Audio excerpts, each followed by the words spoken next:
So what I did was that I had previously gotten the center point of the bumper from this to that one over there, and I centered it out.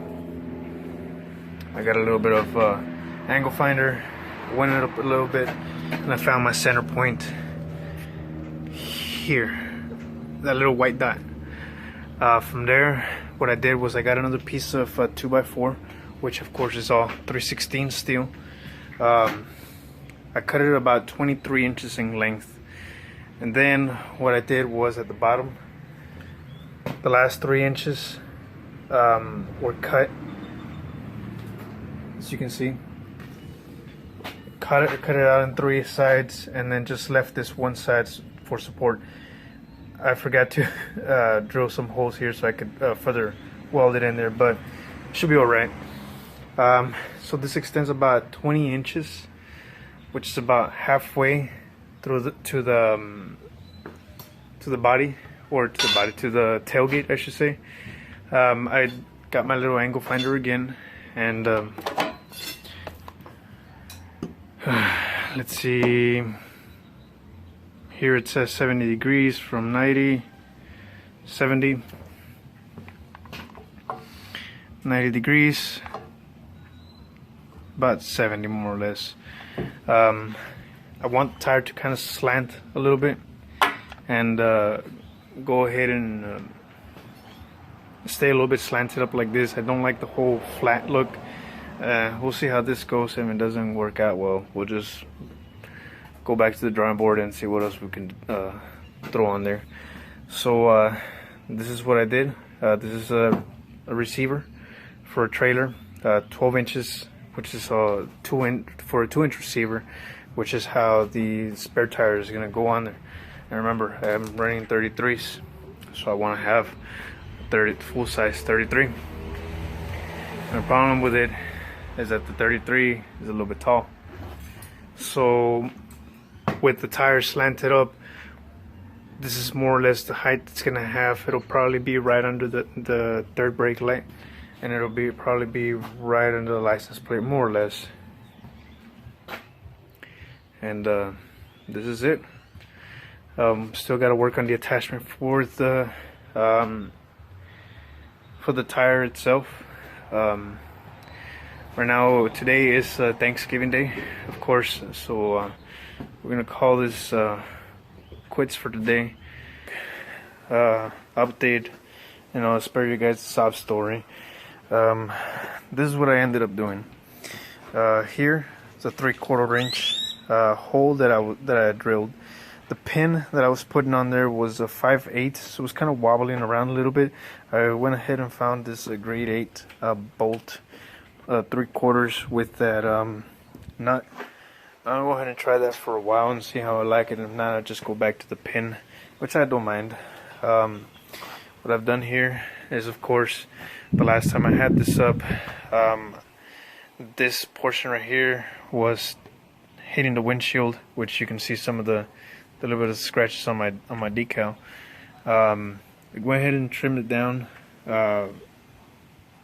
Did my best, so it's still a little bit sharp, but we'll get it later. I need to file it down a little bit so get rid of all the burrs and the sharp edges and all that crap. But for now, since because I do have a little bit of well, at least earlier we had a little threatening clouds out there, so we'll go ahead and painted it to prevent further moisture getting in there. I went ahead and made this lid for it. This is a piece of 3/16 steel, 2x4. I cut it maybe about an, I want to say maybe a 1/16 short, not a whole lot, just so that I could fit it in here nicely.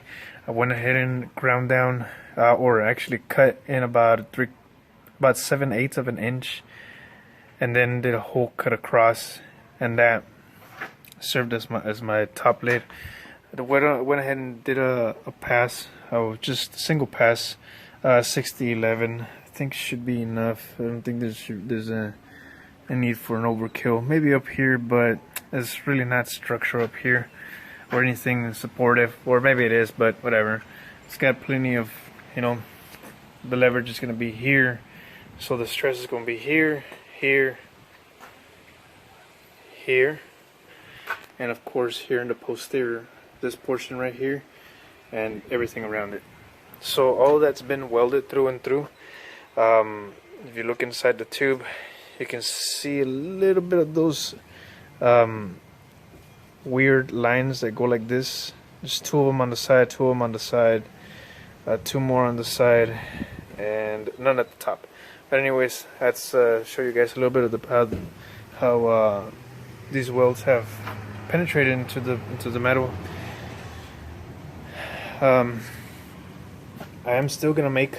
I'm not sure if I'm gonna go ahead and make a gusset, just a small gusset right here to prevent this from moving around, or probably a gusset on both sides. But for now, I think this is gonna be sufficient. I'm gonna leave it like this for now. I am pretty confident on this. This is how this is, you know, 3/16 steel. You know, it's pretty stout stuff. You know, as far as a tire bending this or breaking this, I seriously doubt it. You know, it's got its enough passes, 60-11, 70-18, first and second pass. You know, it should be no problem. The other thing I went ahead and did was I see, you can see some of the pieces here. Okay, they already cooled down. This is probably not this portion right here, but this is probably more over here or something, whatever, but you get the point. I went ahead and I got my square and put it up like this. I measured about at the top here. Sorry, I'm gonna hold this with my crotch. From here to here is about 1.5 inches, so I went ahead and got the measurement 1.5 inches, more or less, sorry about that, from here to here. And at the bottom it seems to be about 1 inch, which makes sense because this is angled. So same thing. Oh, let's hold still. It's probably not gonna hold, but here's about 1 inch, here's about 1 inch. I got my angle grinder with the cutting wheel, went ahead and trimmed that down. It's gonna be a little bit rounded here, it's no big deal. And this one, when I put it up, it already had this it was following this contour, so I was like, you know what, let me just change it up a little bit, and I made it sort of follow the actual lower portion of the swing out, and follow that line more or less. As you can see, it's probably not 100% perfect, but whatever, it looks all right. I rounded off the edges. I did the same thing at the bottom. I should probably follow them down a little bit more, but they're okay for now. What I need to figure out a way, or actually I know how I'm going to secure this down from here to here, which is going to be with a chain, a short chain. Just going to be prevent it from swinging out too far, and of course prevent it from popping up from the spindle itself, because I've been calling it a hinge, but it's a spindle. The spindle itself, this one is one of those where you got to figure it out. It's not like the other ones that are already did the work for you, and they have a nut at the top and bottom and everything, and those secure it. Which I probably should have gone with something like that, but you know, this was cheap, and I said, what the hell, you know, maybe about $50 versus a 70, 80, 90, $100, you know, for a spindle that had less capacity. You know, I might as well. Let's see if you can figure it out. So as you can see, this is how this is secured for now, and I don't mind that at all. I'll probably find something else later, but this is it so far.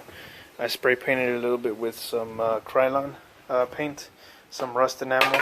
That stuff's pretty good. Well, that's alright. It's not the greatest, but it holds. It's what I've been using on everything, so you know, I'm happy with it. I gotta figure out how to secure my license plates. I'll probably move them down here, and I'll probably use some trailer wiring to go ahead and light this up, because if not, I won't pass inspection. Or if not, I'll just probably take the whole swing out off when it's time to do inspection, which is already due this month, or in December I should say.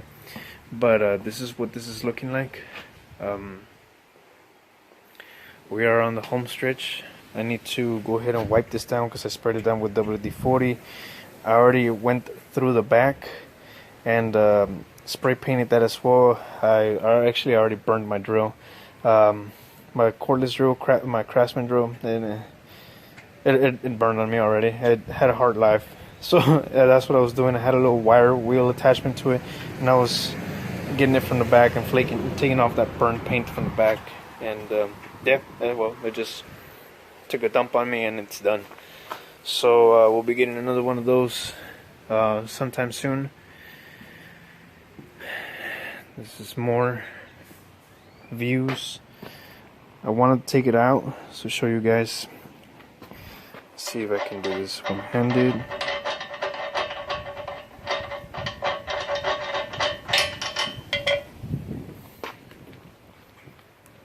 Sorry about that. Hold on.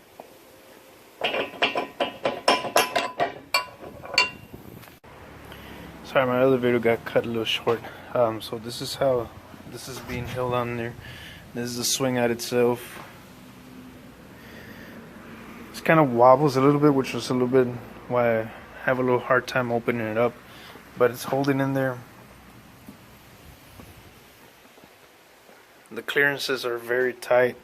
This is probably going to stay more or less at this angle. Prevent it from swinging out too far later on with the chain. Prevent it from popping up. And also got to check the clearance once the tire that's back here is mounted on there. And it's going to go with a bigger tire. This is a 31. Those are 33s. It works for now. But yeah, this will be changed pretty soon. So yeah, I'll let you guys know how this turns out. I'll see you guys later. Alright guys, this is how I'm gonna be doing the centering out, or actually how I'm gonna be holding up that plate or that wheel up to there. I'm gonna cut this at some length. I'm still not sure which, because I still have to figure this out. I know it looks funny, right? So in the meantime, I still have some 1/4-inch plate that I use from that portion over there. So what I did was that I grabbed my my square, did a line from here, here, as you can see, and then I found the center of it, which is as you see it.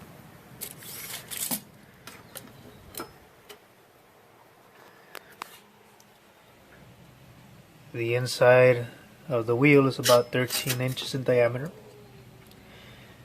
as you can see it, approximately. So 13 divided by 2, 6.5. I went ahead and did this measurement a couple of ways. As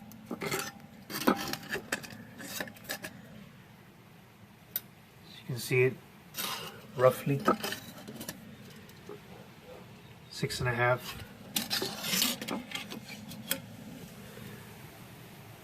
6.5 ish, maybe off by 1/16 or so. But I'm gonna go ahead and turn this around here in a second. I'm gonna go to the rear. I need at least 3 points to where I'm gonna be drilling. I'm gonna go ahead and turn around and trace those points that I can see. Keep in mind that this is gonna be approximately, so your wheel might be a little bit off. To me, this is pretty spot on, as best as I'm gonna get it. So from scratch, I think this will do. Alright, I'll show you guys how this turns out.